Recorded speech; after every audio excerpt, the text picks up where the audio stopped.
Assalamualaikum warahmatullahi wabarakatuh.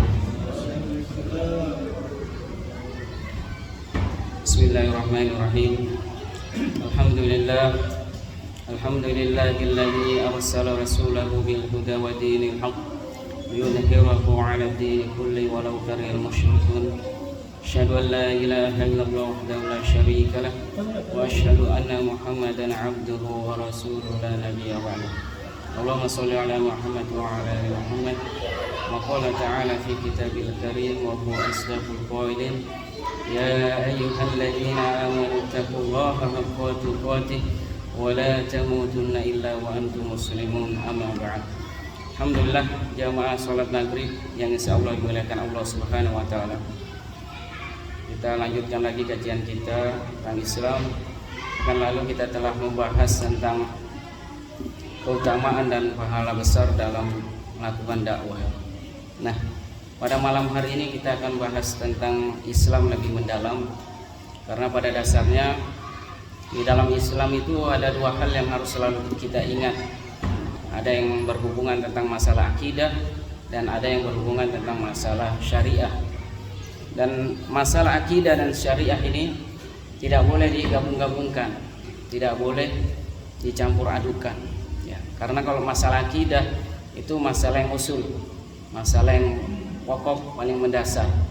Sementara masalah syariah itu masalah cabang, masalah furu'iyah. Terkadang ada perbedaan di dalamnya yang harus kita berlapang dada dalam perbedaan itu sendiri. Nah, di dalam makna al-Islam secara lughahnya ya, itu adalah tunduk atau pasrah dan berserah diri. Sebagaimana hal ini di dalam surah Al-Baqarah ayat 112, a'udzubillahi minasyaitonir rajim. Bala man aslama wajhahu lillahi wa huwa muhsinun falahu ajruhu 'inda rabbih wa la khaufun 'alaihim wa la hum yahzanun. Tidaklah demikian, barang siapa yang tunduk dan berserah diri kepada Allah dan dia berbuat baik, dia mendapat pahala di sisi Tuhannya dan tidak ada rasa takut pada mereka dan mereka tidak bersedih hati. Jadi makna aslam di sini adalah tunduk dan berserah diri.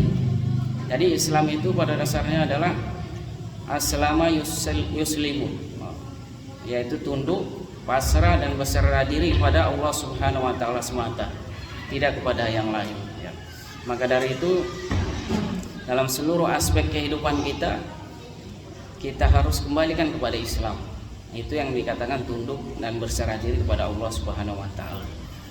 Kalau di dalam surah Al-Baqarah juga itu Allah jelaskan, orang-orang yang beriman itu ketika disuruh oleh Allah Subhanahu wa taala, mereka sami'na wa ata'na, mereka mendengarkan dan melaksanakannya.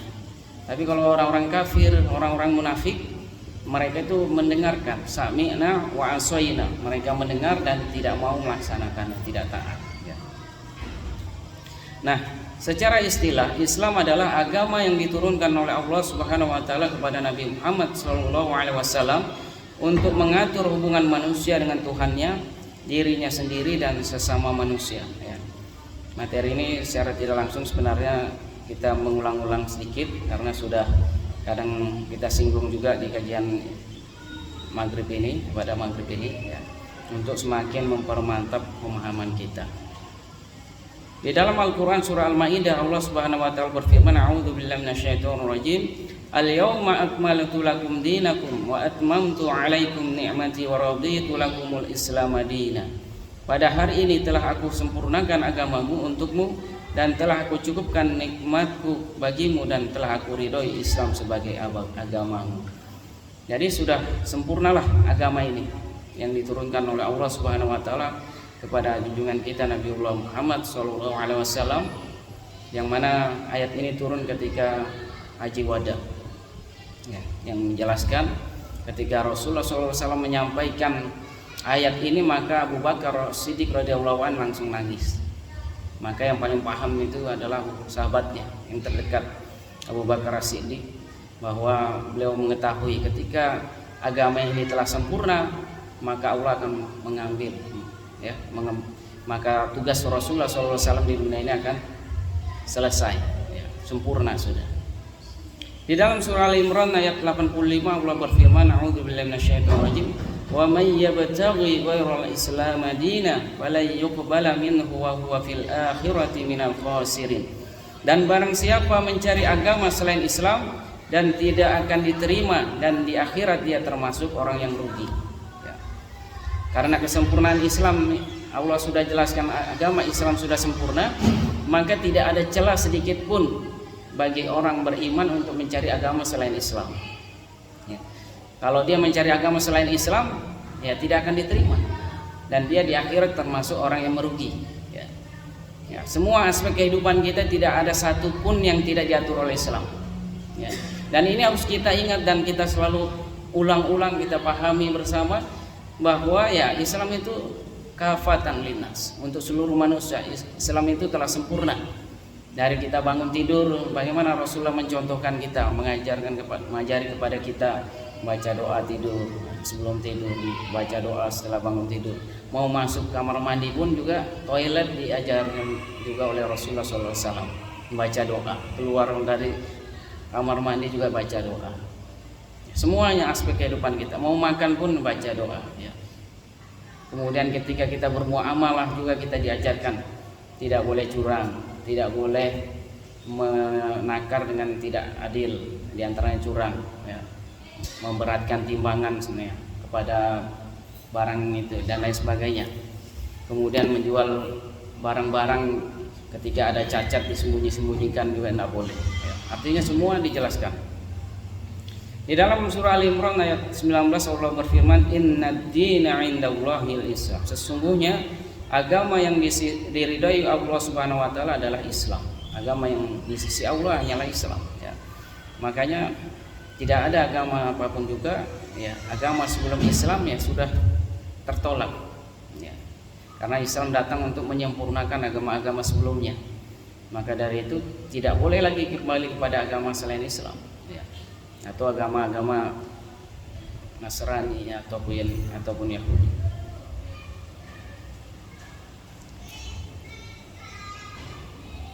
Rasulullah SAW bersabda, demi zat yang jiwa Muhammad berada di tangannya, tidaklah seseorang dari umat ini, baik Yahudi maupun Nasrani, mendengar tentangku lalu dia mati dalam keadaan tidak beriman kepada apa yang aku diutus dengannya, melainkan ia menjadi penghuni neraka. Jadi kalau sudah ada kabar berita tentang kenabian dan kerasulan Rasulullah SAW, ya, tapi tidak mau beriman, tetap dengan agama sebelumnya, agama Yahudi maupun Nasrani, maka dia masuk di dalam neraka, terkategori kafir, ya, karena tidak beriman kepada Rasulullah SAW.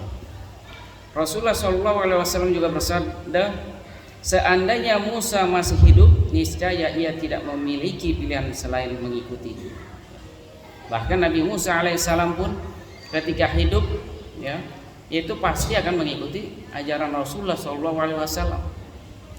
Asbabul wurud hadis ini adalah ketika Umar bin Khattab radhiyallahu anhu menyampaikan manuskrip-manuskrip yang datang dari Mesir kepada Rasulullah SAW. Kemudian ada Taurat, ya, kemudian disampaikan kepada Rasulullah.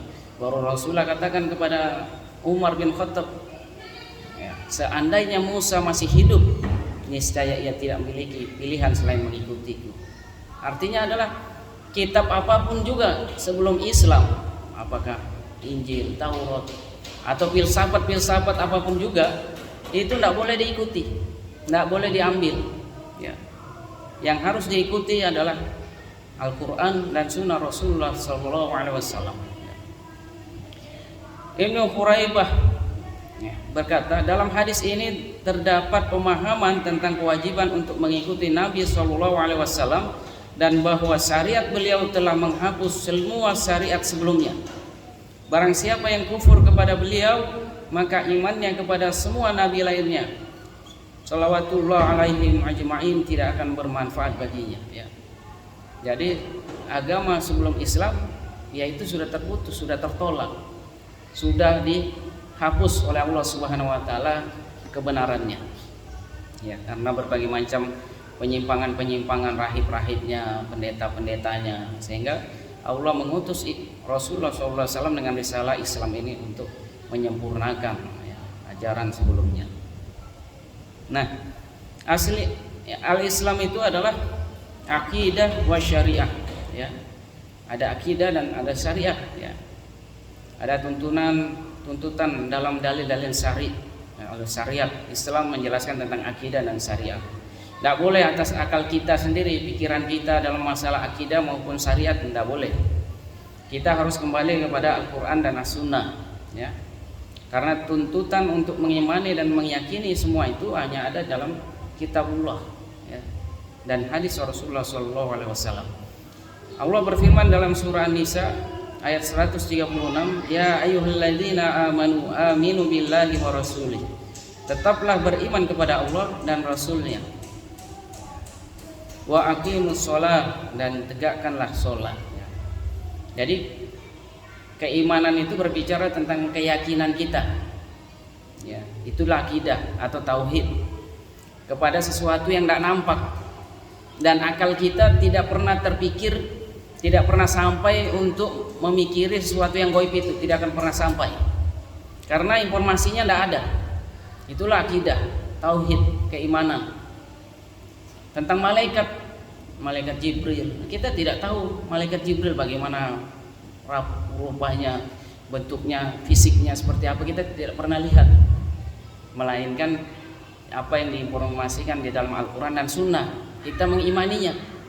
Begitupun juga wujud Allah Subhanahu wa Ta'ala, kita tidak pernah mengetahui, tidak pernah terpikir dalam pikiran kita, ya. Tetapi kita dituntut untuk tetaplah beriman kepada Allah, meyakini keberadaan Allah Subhanahu wa Ta'ala. Dan yang harus kita ingat bahwa laisa kamitslihi syai'un, tidak ada sesuatu pun makhluk yang menyerupainya, ya. Tidak boleh terbesit dalam pikiran kita bahwa Allah begini dan begitu. Kita tidak diperintah untuk itu, tetapi kita diperintah untuk beriman, ya, hanya untuk beriman kepada Allah Subhanahu wa Ta'ala dan menjalankan syariatnya, ya. Seperti wa aqimus sholat, dirikanlah sholat. Dirikanlah sholat ini perintah syariat, ya, perintah syariat, ya, yang mana menuntut kita untuk diamalkan, ya. Wa aqimus sholat lidzikri, dirikanlah sholat untuk mengingat, ya. Kemudian bagaimana cara kita sholat? Tidak lantas kita langsung sholat saja, kita harus lihat hadis Rasulullah SAW, shollu kama ra'aituni usolli, dirikanlah sholat sebagaimana engkau melihat aku sholat. Berarti kita harus ikut tata cara Rasulullah SAW sholat. Itulah syariat, ya, perintah syariat. Akidah Islam adalah iman kepada Allah, malaikat-malaikatnya, kitab-kitabnya dan rasul-rasulnya, hari kiamat, qada dan qadar baik dan buruknya dari Allah Subhanahu wa Ta'ala. Inilah akidah Islam, ya. Kita harus yakin full, ya, tidak boleh ada keraguan terhadap Allah Subhanahu wa Ta'ala 100%, ya, tidak boleh ada ragu-ragu. Kalau bulat itu ya bulat 100%, ya. Tidak ada yang namanya irisan-irisan, ya, 99%, tidak boleh. Harus 100% keimanan itu, ya. Iman kepada malaikat-malaikatnya juga demikian. Kitab-kitabnya, ada Taurat, ada Injil juga sebelum diutus Al-Quran, ya. Kemudian kepada Rasulnya, kepada hari kiamat juga demikian, ya. Tidak boleh ada keraguan sedikit pun, ya. Ya. Wajib beriman terhadap semua perkara yang dibawa oleh Rasulullah SAW secara global dan perkara rincian yang telah ditetapkan dengan dalil yang qat'i, ya. Apapun yang dibawa oleh Rasulullah SAW tentang kabar dunia akhirat, tentang kabar akhirat, ya, tentang kabar surga dan neraka, ya, itu harus diterima, ya. Nah, kalau kita mengingkari sebagian perkara akidah, ya, Allah Subhanahu wa Ta'ala jelaskan di dalam surah Al-Baqarah ayat 85, a'udzubillahi minasyaitonir rajim, afatu'minuna bi ba'dil kitabi wa takfuruna bi ba'd, fama jazaa'u man yaf'alu dzalika minkum illa khizyun fil hayatid dunya wa yaumal qiyamati yuradduna ila asyaddil 'adzab wa mallahu bighafilin 'amma ta'malun. Apakah kamu beriman kepada sebagian kitab, ya, dan ingkar kepada sebagian yang lain, maka tidak ada balasan yang pantas bagi orang yang berbuat demikian di antara kamu selain kenistaan dalam kehidupan dunia, dan pada hari kiamat mereka dikembalikan kepada azab yang berat. Jadi jelas apapun juga dalam Al-Quran itu harus diterima full 100%. Apakah itu masalah akidah, apakah itu masalah syariat, harus diterima semuanya ya. Tidak boleh pilah-pilah ya. Karena kalau kita milah-milah mengambil sebagian dan mengingkari sebagiannya, maka Allah akan mengazab kita di dunia dan di akhirat. Di akhirat lebih pedih lagi. Akibat mengingkari sebagian perkara akidah di dalam surah An-Nisa ayat 150 sampai 151 yang artinya sesungguhnya orang-orang yang ingkar kepada Allah dan Rasul-Rasulnya dan bermaksud membeda-bedakan antara keimanan kepada Allah dan Rasul-Rasulnya dengan mengatakan kami beriman kepada sebagian dan kami mengingkari sebagian yang lain, serta bermaksud mengambil jalan tengah iman atau kafir, merekalah orang-orang kafir yang sebenarnya, dan kami sediakan untuk orang-orang kafir itu azab yang menghinakan ya. Jadi kalau sudah yakin ya, wah saya Islam tidak mau sempurna semua, saya Islam cukup begini-begini saja, nah ini tidak boleh, bahaya, hati-hati. Kadang kan ada orang kalau dinasihati, ayo ingat-ingat umur misalnya, ayo jangan lupa sholat, jangan lupa bayar zakat dan lain sebagainya ya. Kadang dia katakan saya cukup ini saja, saya cukup di dalam hati saja dan lain sebagainya, saya cukup sholat saja, tidak boleh ya. Jadi harus dilaksanakan semuanya ya, semampu kita ya. La ikraha fid-din, la yukallifullahu nafsan illa ushaha. Allah tidak membebani sesuatu kepada kaumnya, umatnya ya, pada kita, melainkan sesuai kemampuan kita ya.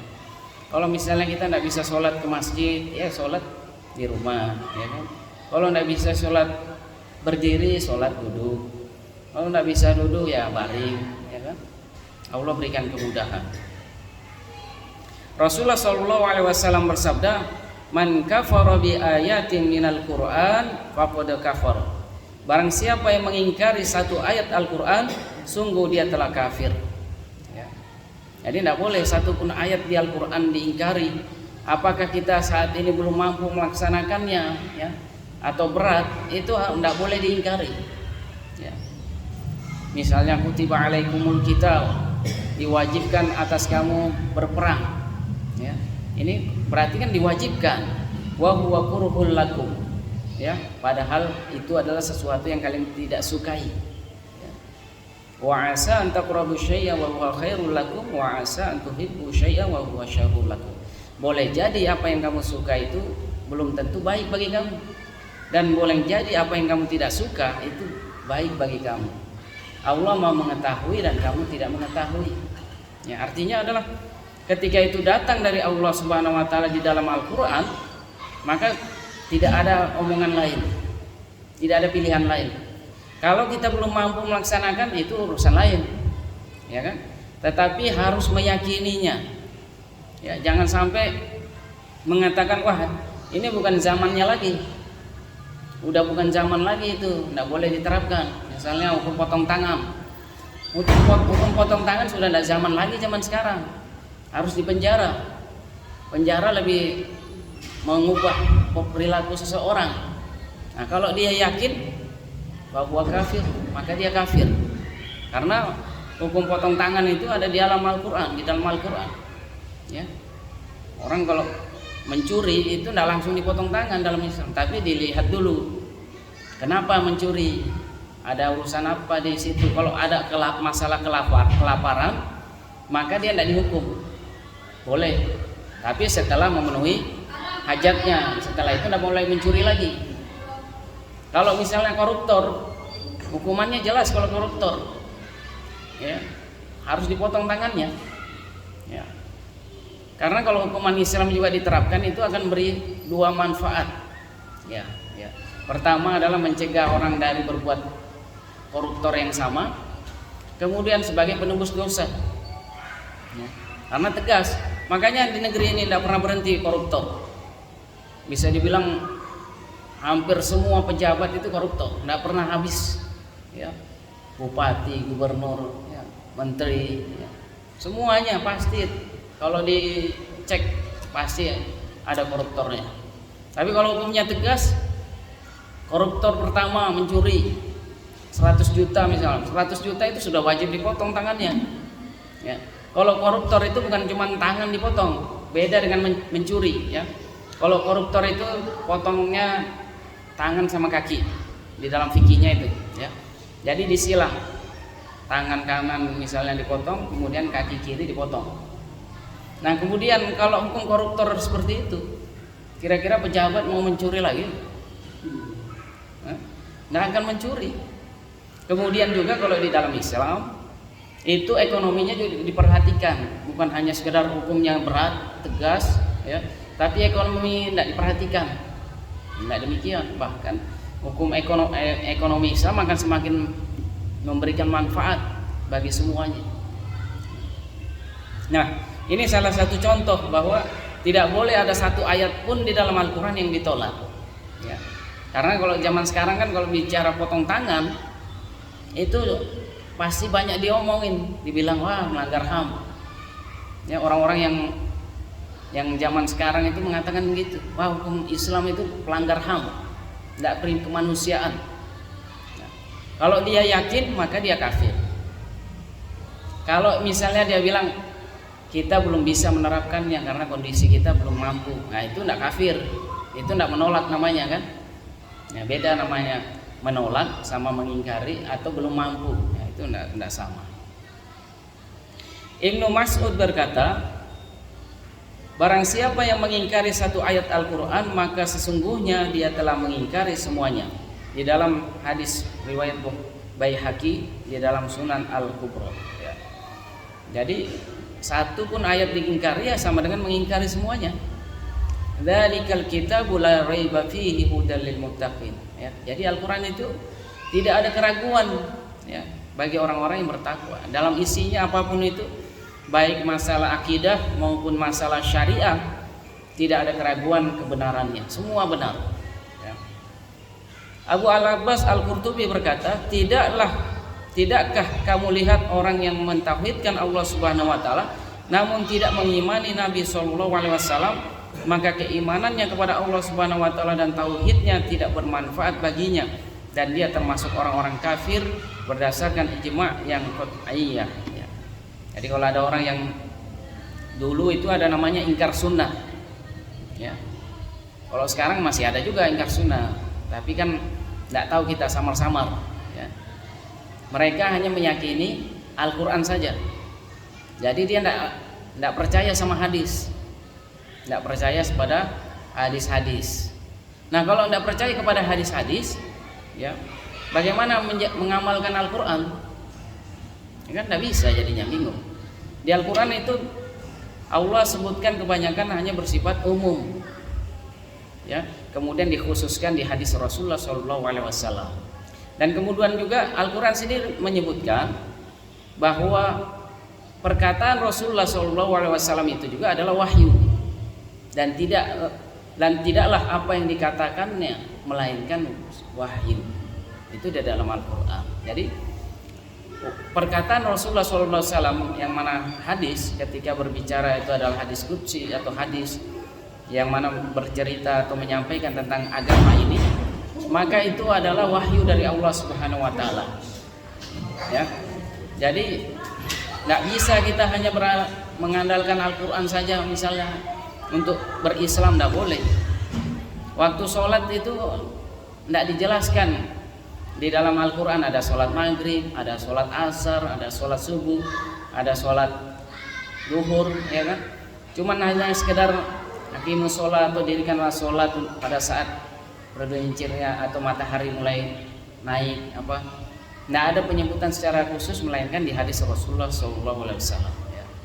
Jadi jelas kalau ada orang ingkar sunnah atau menolak hadis Rasulullah SAW maka dia tertolak, ya. Nah orang-orang kafir itu, ya, kita harus yakin ini masalah akidah, ya. Jadi tidak boleh namanya kita Orang kafir sekarang itu ada istilah-istilah yang mana membuat kita tidak mengatakan di luar Islam itu kafir, tidak boleh, ya kan? Sering itu, tidak boleh menyebut agama di luar Islam kafir. Kita harus saling tenggang rasa, rukun beragama, ya. Jangan menyebut-nyebut kafir, ya. Padahal Al-Quran sudah jelaskan di dalam surah Al-Bayyinah, seburuk-buruk makhluk adalah orang kafir. Orang kafir itu seburuk-buruk makhluk. Kal an'am balhum adol, ya, mereka itu seperti binatang dan bahkan jauh lebih hina daripada binatang. Itu menurut Al-Quran. Kalau ada yang bilang wah tidak boleh bilang orang kafir, ya enggak. Al-Quran sendiri bilang gitu. Seburuk-buruk manusia, seburuk-buruk makhluk, ya orang kafir. Nah, syarrad dawab, binatang yang paling buruk, ya.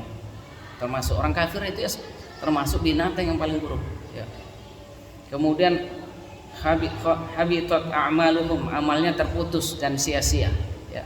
Tidak boleh dicontoh, tidak boleh mengagung-agungkan, membangga-banggakan orang kafir, itu tidak boleh, tidak layak, ya. Karena mereka seburuk-buruk makhluk dan seperti binatang yang paling buruk, dan semua amal yang dia lakukan itu tertolak, ya. Dan yang paling dahsyat lagi adalah khalidina fiha abada, mereka masuk di neraka selama-lamanya, ya. Makanya tidak boleh mengidolakan orang-orang kafir, itu tidak boleh. Anak-anak muda sekarang banyak mengidolakan orang kafir, ini masalah dilema bagi kita. Generasi kaum muslimin banyak mengidolakan orang-orang kafir, apalagi artis-artis Korea, ya. Yang anak muda kita sekarang K-pop yang joget-joget itu, mereka idolakan orang-orang kafir. Nah, di dalam Al-Quran dijelaskan bahwa orang-orang beriman itu adalah huwa khairul bariyah, ya, sebaik-baik makhluk. Kebalikannya, kalau orang kafir itu seburuk-buruk makhluk, kalau orang mukmin itu adalah sebaik-baik makhluk, ya. Makanya seburuk apapun seorang beriman, tidak boleh kita menghardiknya, menghinakan dia, tidak boleh. Karena orang beriman itu sebaik-baik makhluk. Kemudian orang beriman itu adalah umat yang terbaik, kuntum khaira ummah, ya.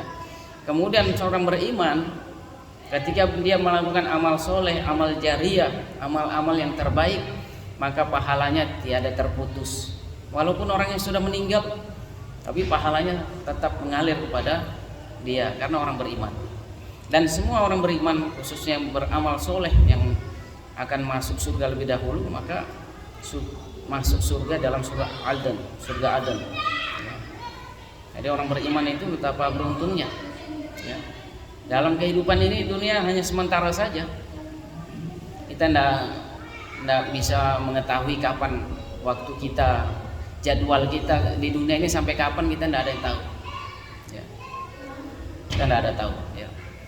Tetangga kita, kerabat kita, orang dekat kita bisa saja tiba-tiba kembali kepada Allah Subhanahu wa taala. Tiba-tiba terdengar kabar inna lillahi wa inna ilaihi rajiun, ya. Karena memang sudah batas waktunya sih saat itu, ya.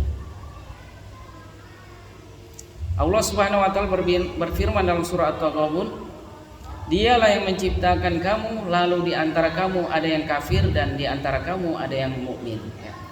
Jadi hidup kita memang ada dua pilihan, fujuroha wa taqwaha. Ada dua pilihan, jalan fujur, jalan kesesatan, atau jalan takwa.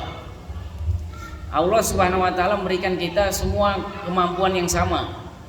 Kemampuan untuk melihat, kemampuan untuk berpikir, ya. Kemampuan untuk menilai mana yang baik dan mana yang buruk, mana yang benar atau mana yang salah, ya. Akal kita bisa berpikir. Itu yang namanya akal, kita bisa berpikir. Itulah yang membedakan kita dengan binatang. Makanya orang-orang kafir yang cerdas itu, ya contohnya yang kemarin itu yang ikut kajiannya Dr. Zakir Naik, dia termasuk orang cerdas yang masuk Islam itu. Dia melihat Islam ini ya sesuai dengan akal pikirannya. Tidak ada satupun yang bisa dia bantah, yang dia tolak dari Islam, ya. Kemudian juga Islam itu sesuai dengan fitrah manusia, ya, sesuai dengan fitrah manusia. Artinya ya manusia diciptakan oleh Allah sesuai dengan fitrahnya seperti itu, ya. Dan Islam tidak bertentangan, sama, klop dia. Ya, tidak bisa ditentangkan antara fitrah manusia dengan Islam. Artinya sesuai sekali, Mak. Ini pasti dari Allah Subhanahu wa taala. Kemudian juga menenteramkan hati. Ya, Islam itu 3 poin yang ada. Memuaskan akal kita, kemudian sesuai fitrah manusia, kemudian menenteramkan hati. Ya. Islam kalau diterapkan itu menenteramkan hati. Bagaimana keimanan kita kepada Allah, bagaimana Islam mewujudkan kedamaian, keadilan, hati dia ditenang. Ya. Nah, itulah tentang masalah akidah tadi. Keterikatan terhadap hukum syara merupakan tuntutan dari akidah Islam. Ya. Dari akidah itu muncul memberikan penjelasan kepada kita tentang berbagai macam aturan-aturan kehidupan. Ya, itulah syariat Islam. Ya. Di dalam surah An-Nisa ayat 59 Allah berfirman, wahai orang-orang beriman, taatilah Allah dan taatilah Rasul, ya, serta ulil amri di antara kamu. Jika kamu berbeda pendapat tentang sesuatu, kembalikanlah kepada Allah Al-Quran dan kepada Rasul sunnahnya jika kamu beriman kepada Allah dan hari akhir. Ya. Jadi keimanan kita menuntut kita kembali kepada Al-Quran dan sunnah. Ya. Taatilah Allah, taatilah Rasul, dan taatilah ulil amri minkum, penguasa di antara kamu. Dan kemudian jika kamu menghadapi perbedaan pendapat, maka kembalikanlah kepada Allah, pada Al-Quran dan Sunnah Rasul Sallallahu Alaihi Wasallam jika kamu beriman dan hari akhir. Ya. Jadi kalau dia tidak beriman pada Allah dan hari akhir, maka dia tidak akan mau kembali kepada Al-Quran dan As-Sunnah. Hal ini pernah terjadi pada kasus pada masa Nabi Sallallahu Alaihi Wasallam. Ada seorang sahabat, berdua sahabat yang dia bertikai dalam satu masalah. Ya. Dia datang kepada Rasulullah, ya Rasulullah, kami ada masalah begini. Dan Rasulullah SAW menyampaikan bahwa kasusnya begini dan begini, dan dimenangkan oleh sahabat yang tadi yang diadukan.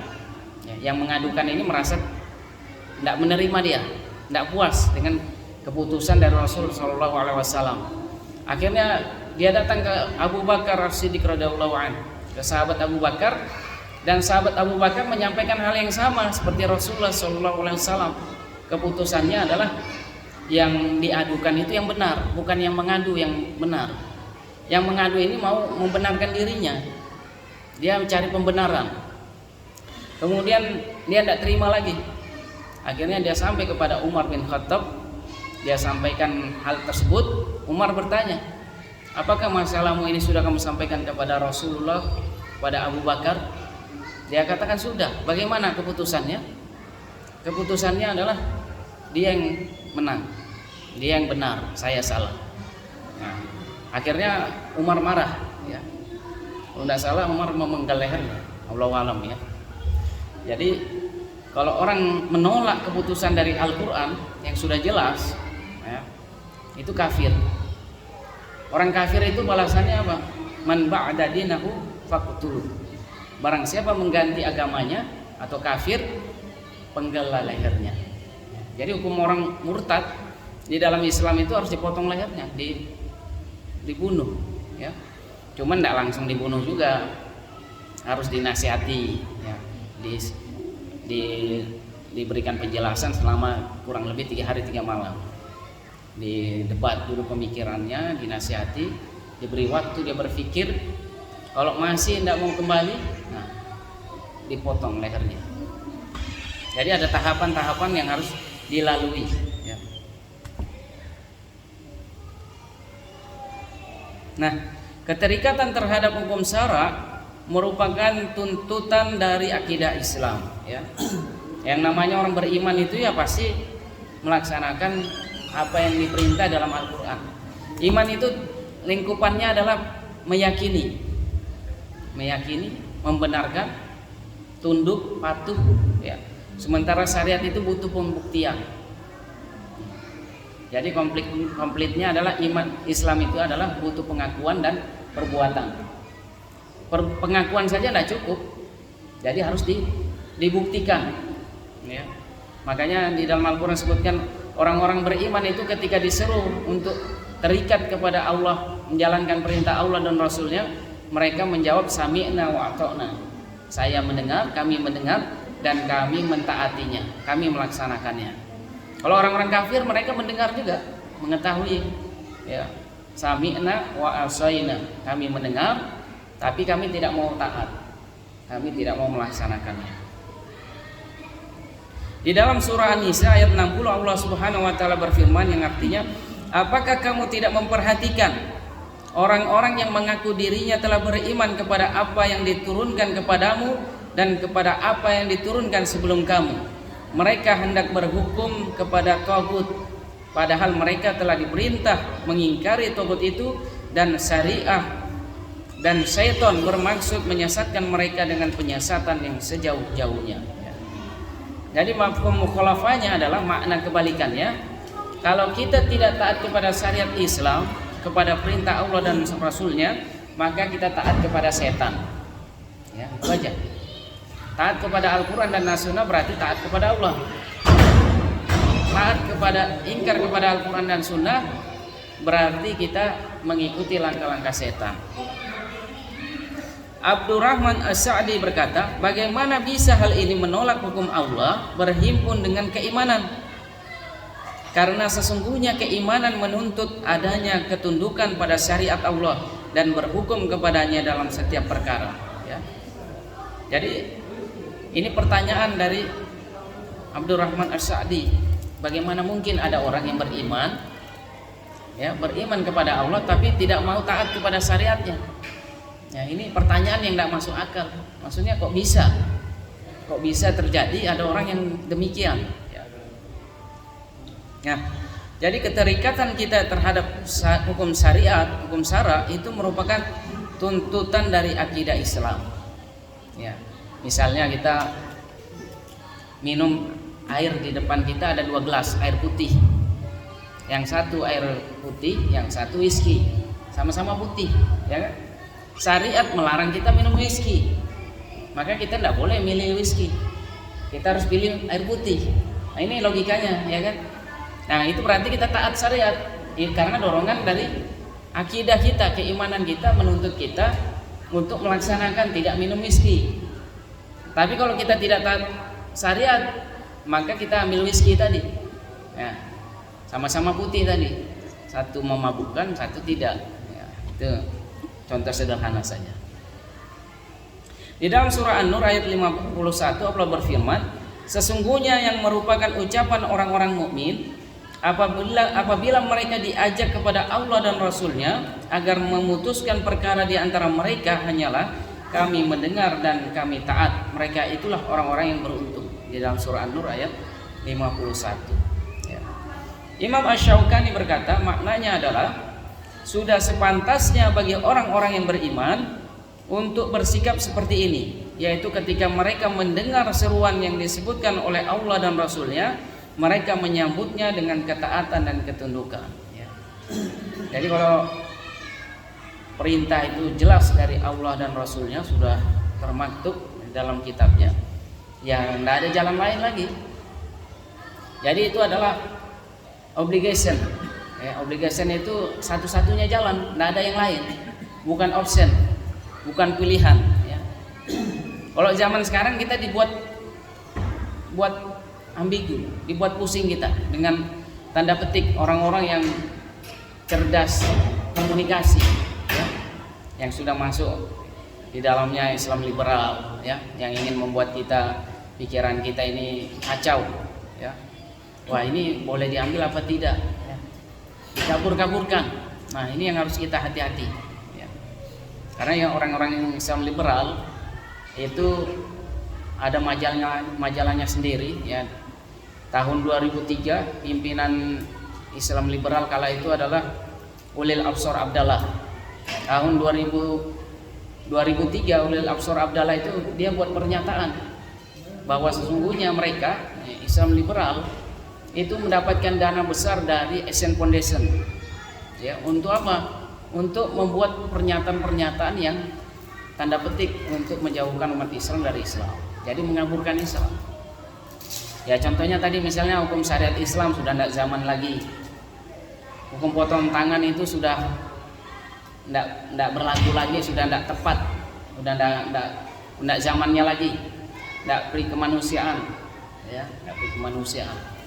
Kemudian hukum poligami itu tidak hak asasi manusia, ya, melanggar hak wanita dan lain sebagainya. Dan ungkapan-ungkapan yang mereka keluarkan adalah untuk menyudutkan Islam. Mereka Islam tapi suka menyudutkan Islam, ya. Bahwa Islam itu sudah harus terbuka, ya. Metode penafsirannya pun harus hermeneutik, ya. Kalau masyarakat tidak mau menerimanya, jangan dipaksa. Jadi Islam itu kalau umat Islam tidak mau menjalankannya, ya jangan dipaksa.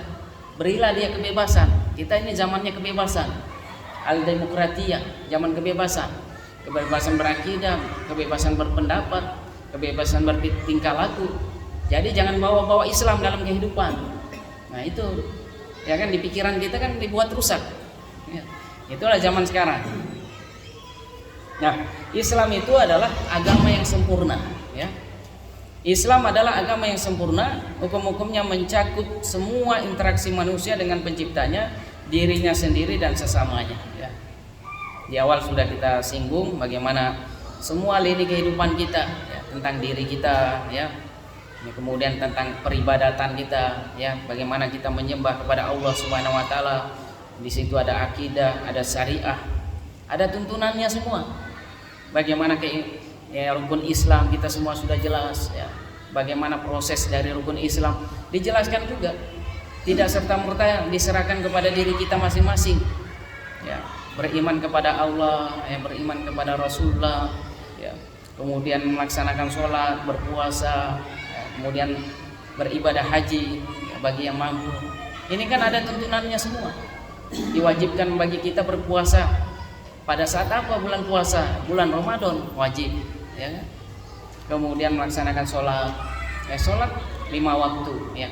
Sudah ada tuntunannya juga, ya. Kemudian ibadah haji. Ibadah haji juga sudah ada tuntunannya, ya. Ibadah haji itu ada beberapa hal yang meliputinya, ya, tentang masalah tempatnya, masalah waktunya, ya. Kalau salah satunya tidak sesuai, berarti bukan melaksanakan ibadah haji, ya. Tempatnya di mana? Ya di Mekah Al-Mukarramah. Kalau dulu kan sempat viral itu di Jawa itu. Jadi biar tidak repot-repot ke Mekah jauh-jauh, dia buat Ka'bah sendiri. Ini bahkan Menteri Agama ini, orang-orang Kemenak ini kemarin buat pernyataan itu, ya. Orang liberal ini, memang orang liberal ini suka menyeleneh, ya. Dia buat pernyataan agar umat Islam itu tidak keluar uang banyak, setiap tahunnya ratusan juta susah payah ke Mekah, ya kita buat saja di sini di Indonesia tempat haji, ya kan. Jadi ini pemikiran liberal. Toh tetap saja kita beribadahnya sama kepada Allah. Kita beribadah kepada Allah dimanapun juga berada, diterima itu, ya. Tidak mesti harus kita ke Ka'bah sana, ke Mekah sana, di Indonesia juga bisa. Itu menurut mereka, orang liberal itu memang buat rusak, ya. Kemudian tempatnya tadi harus di Mekah Al-Mukarramah, ya. Karena di situ ada namanya Arafah, harus di padang Arafah. Tidak ada yang namanya tidak di padang Arafah. Al-Hajju Arafah. Kalau tidak di Arafah, walaupun dia di Mekah, hajinya tidak sah, ya. Karena dari Mekah ke Arafah itu kurang lebih 72 kilo, ya. 7 kilo, 7 kilo atau berapa kilo, ya. Intinya harus naik mobil lumayan lah. Tidak sampai 1 jam, ya, 1 jam, 7 kilo kayaknya, ya, dari Mekah ke Arafah. Jadi tempatnya harus jelas, ya. Kalau tidak tempatnya di Arafah berarti bukan haji. Kemudian waktunya, ya, tempat dan waktu. Waktunya pun harus sama. Harus pada saat wukuf di Arafah adalah 8 Zulhijjah, ya. 9 Zulhijjah, harus 9 Zulhijjah di Arafah, ya. Itu. Kalau dua tempat tidak terwujud, ya berarti tidak melaksanakan ibadah haji. Nah, inilah hubungan kita kepada Sang Pencipta kita, kepada Allah Subhanahu wa taala. Sudah diatur, ya, sedemikian rupa. Sudah sempurna. Jadi kemudian masalah zakat juga, ya. masalah zakat itu sudah sempurna juga ya di dalam Islam. Jadi tidak boleh ditambah, tidak boleh dikurang. Karena ini masalah ibadah. Masalah ibadah itu sudah komplit, sempurna, kesempurnaan Islam ya. Kalau misalnya masih kurang, berarti Islam belum sempurna. Ya kan? Masalah zakat kan termasuk rukun Islam. Nah, yang ditambah apa sekarang? Zakat profesi. Zakat profesi itu ditambah, Pak. Tidak ada dalam Islam zakat profesi. Ya. Dan pengambilan zakat profesi sudah tidak ada, tidak syar'i juga. Ini zalim pemerintah, ya. Sudah tidak ada tuntunannya di dalam fikih Islam. Cari saja fikih Islam Imam Syafi'i, Imam Malik, Imam Abu Hanifah, ya. Tidak ada namanya fikih zakat profesi, tidak ada. Kemudian juga kezalimannya ada dua hal, ya. Orang tidak berhak bayar zakat diambil, ya kan? Zakat itu adalah memang kewajiban, tapi untuk orang-orang yang memang wajib zakat. Tidak semua orang kerja itu wajib zakat.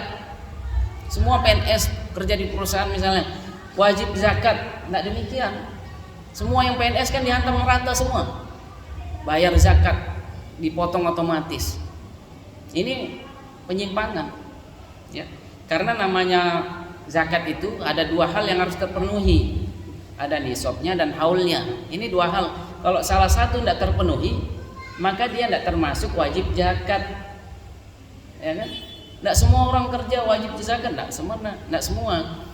Islam itu kan memudahkan, tidak menyusahkan. Mungkin dia di rumah banyak keperluannya, banyak kebutuhannya, anaknya banyak. Mungkin dia punya anak yang sudah nikah, tapi misalnya suaminya meninggal, atau dua-duanya meninggal, anak-anaknya banyak kebutuhannya banyak, sehingga gajinya pun kadang tidak mencukupi. Bagaimana mungkin dia langsung tiba-tiba dipotong bayar zakat, ya kan? Jadi harus juga waktunya adalah dalam 1 tahun, ya. Haulnya itu 1 tahun. Kalau belum sampai 1 tahun, tidak boleh diambil zakatnya, ya, tidak boleh.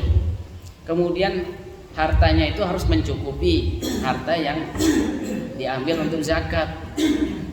Misalnya uangnya cuma ada 5 juta, misalnya wajib zakat 8 juta, berarti kan belum sampai.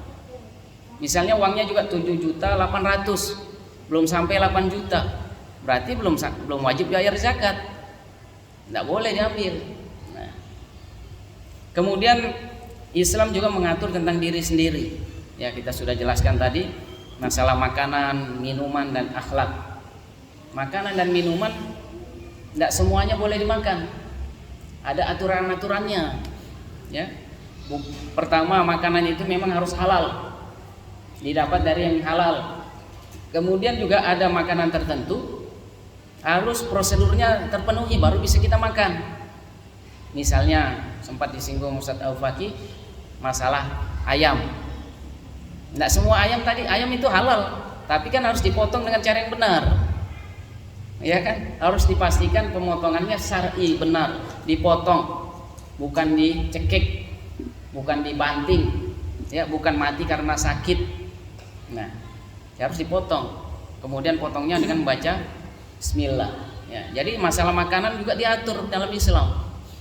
Kemudian masalah akhlak dan lain sebagainya. Ya. Nah, kemudian yang banyak itu pada dasarnya adalah di dalam Islam itu masalah sesama manusia. Ya, dalam hal muamalah, ya, jual beli itu panjang lagi urusannya jual beli, hukum-hukumnya banyak sekali, ya. Dan ini memang harus dikaji, ya, masalah muamalahnya boleh enggak ini dalam Islam. Misalnya MLM, ini kan rame MLM. Bagaimana hukum MLM dalam pandangan Islam, syariat Islam? Multi level marketing dalam pandangan syariat Islam itu tidak boleh, haram. Kenapa haramnya? Dari mana haramnya? Itu adalah karena di dalam MLM itu ada satu transaksi, 2 akad. Ya, ada dua akad di dalamnya, itu tidak boleh. Rasulullah SAW mengharamkan yang itu. Diharamkan bagi kamu di dalam bermuamalah, dalam suatu jual beli ada satu akad, 2 transaksi, atau sebaliknya. Ya, itu misalnya kita MLM yang ada saat ini kan, misalnya kita jadi member bayar sekian, kemudian kita cari anggota-anggota, ya kan? Kemudian setelah kita dapat anggota, nah, anggota juga cari anggota-anggota yang lain. Kemudian apa yang dilakukan oleh anggota-anggota tadi, poin-poinnya masuk semua keuntungannya ke kita. Nah, di situ tidak boleh, harusnya terputus. Jadi usaha orang itu yang ikut member di bawah kita, itu tidak ada hak kita. Dalam pandangan Islam terputus, tidak boleh. Jadi cukup satu level saja. Ya, itu diantaranya. Sama contohnya seperti multi akad itu adalah, saya mau beli rumahmu dengan syarat kamu nikahkan anakmu dengan saya. Nah, ini dua transaksi, satu akad dua transaksi. Saya mau beli rumahmu, syaratnya kamu nikahkan saya dengan anakmu, contohnya. Nah, itu tidak boleh. Nah, dalam hal muamalah zaman sekarang itu banyak sekali juga. Misalnya masalah saham. Ini yang tren anak-anak muda atau orang-orang yang tanda petik mau kaya cepat itu main saham. Saham itu kalau dilihat dari faktanya itu adalah judi. Ya, haram. Hukum judi adalah haram. Ini judi kontemporer, judi modern, ya. Karena dari aktivitas saham, fakta yang kita lihat di situ banyak aktivitasnya sama kayak judi. Jadi orang kalau mau main saham, dia harus membeli saham tersebut, masukin dananya, ada dana yang dia miliki berapa, kemudian dia beli saham itu, dia bisa jual, dia bisa tahan, dia bisa lepas, sama kayak judi. Jadi kalau dia jual, misalnya belum untung, dia jual, dia rugi. Harusnya dia tahan. Udah harga naik, baru dia lepas, dia dapat untung besar. Kalau harganya turun, dia lepas, dia rugi. Ya kan? Itu jadi rugi, judi. Ya. Kemudian akad-akad di dalam transaksi saham itu batil juga. Nah, kemudian juga dalam Islam ada yang namanya sistem pemerintahan, ya tadi, ya. Ada yang namanya hukum-hukum dalam Islam, kita sudah sebutkan tadi. Ya, hukum-hukum potong tangan bagi orang mencuri, hukum zina bagi orang yang berzina, ya. Hukum zina ada dua, ada orang berzina yang sudah menikah, ada orang zina belum menikah, hukumannya berbeda, ya. Kalau orang sudah berzina, menikah berzina, hukumannya bunuh, ya, dilempar batu, ya kan, ditanam sampai leher, ditanam tubuhnya sampai lehernya, kepalanya, kemudian lempar batu. Kalau ghairul muqsan atau yang belum nikah, nah itu sanksinya bukan bunuh, ya, ada hukumannya sendiri, ya. Kemudian ada sistem pergaulan, ada sistem pendidikan, kemudian ada masalah sanksi-sanksi, ya, ada jinayat, ada takzir, ya, dan lain sebagainya. Allah Subhanahu wa taala berfirman dalam surah Al-Hasyr ayat 7, apa saja harta yang diperoleh tanpa peperangan yang dianugerahkan Allah kepada Rasulnya dari penduduk beberapa negeri adalah untuk Allah, Rasul, kerabat Rasul, anak yatim, orang miskin, dan orang-orang yang dalam perjalanan. Demikian agar harta itu tidak hanya beredar di antara orang-orang kaya saja di antara kamu, ya. Jadi ini contoh masalah ekonomi, ya. Jadi Islam itu mengatur juga dalam masalah ekonomi. Jangan dibilang Islam cuma sholat, puasa, zakat, ibadah haji, itu saja, enggak. Islam mengatur juga masalah ekonomi, ini jelas nih.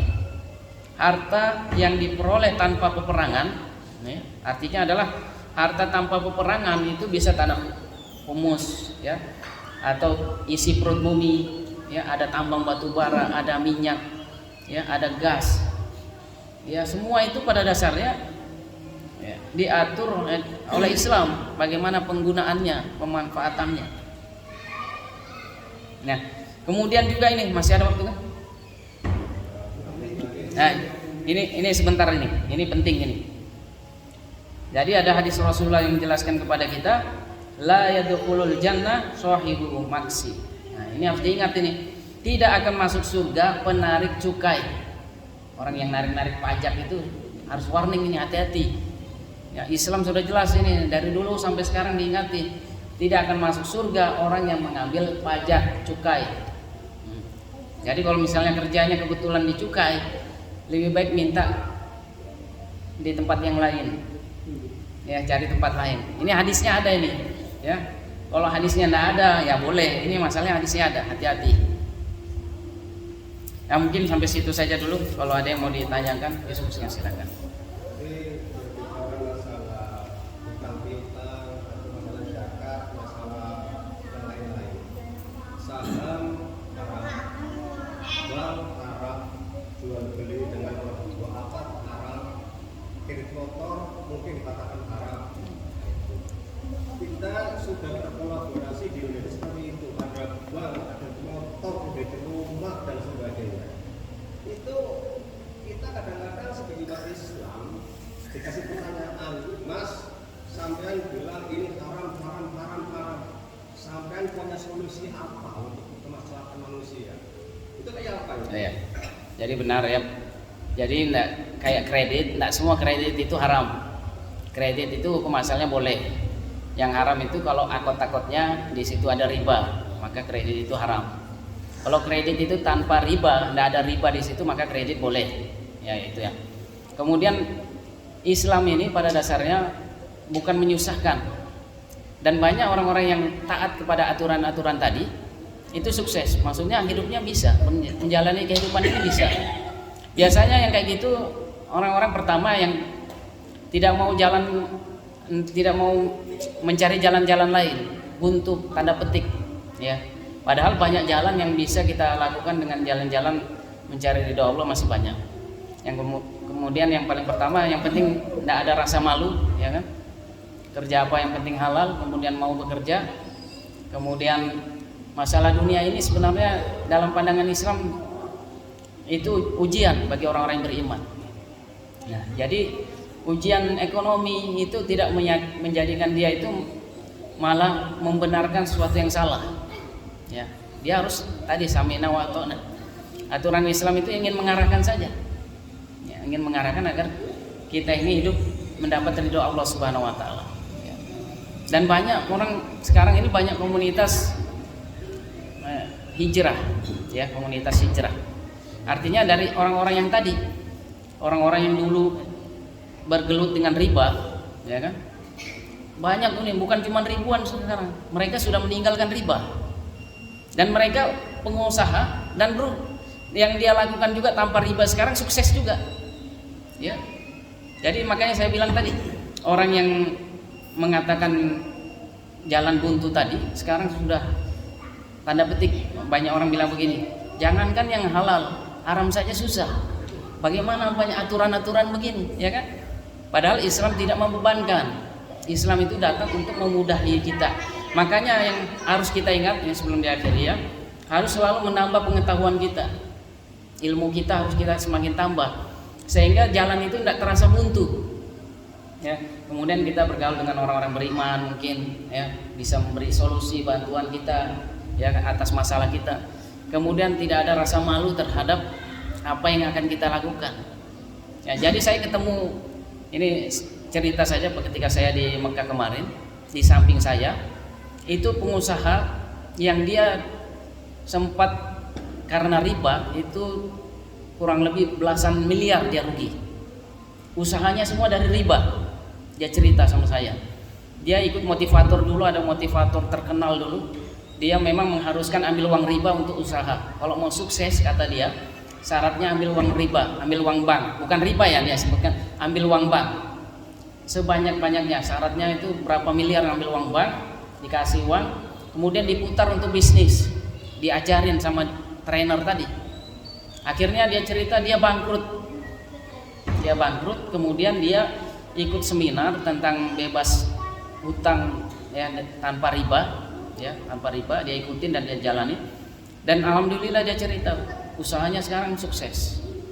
Dia di Yogyakarta buka usaha, buka homestay kayak gitu semacam itu, kemudian ada kayak rumah makan steak itu dia punya cabang banyak di Jogja. Ya intinya tadi dia kalau untuk usaha dia bangun awalnya tidak langsung dengan modal dia kerjasama. Makanya tadi saya bilang dengan ilmu kita bisa dengan cara macam-macam. Jadi dia punya keilmuan, punya ide, dia cari pemilik modal. Akhirnya berkolaborasi, bangun usaha bersama dengan akot-akot yang dia bangun. dan kemudian usahanya berkembang. Nah, jadi zaman sekarang kalau kita sikapi dengan ilmu masih ada jalan. Ya. Jadi itu saja mungkin yang bisa saya sampaikan, kurang lebihnya mohon maaf karena sudah masuk waktu. Kita istighfar 3 kali dan tutup dengan doa kafaratul majelis. Astagfirullahaladzim, astagfirullahaladzim, astagfirullahaladzim. Subhanakallah wa bihamdi, subhanakallah wa bihamdika, asyhadu an la ilaha illa anta, astaghfiruka wa atubu ilaik. Assalamualaikum warahmatullahi wabarakatuh.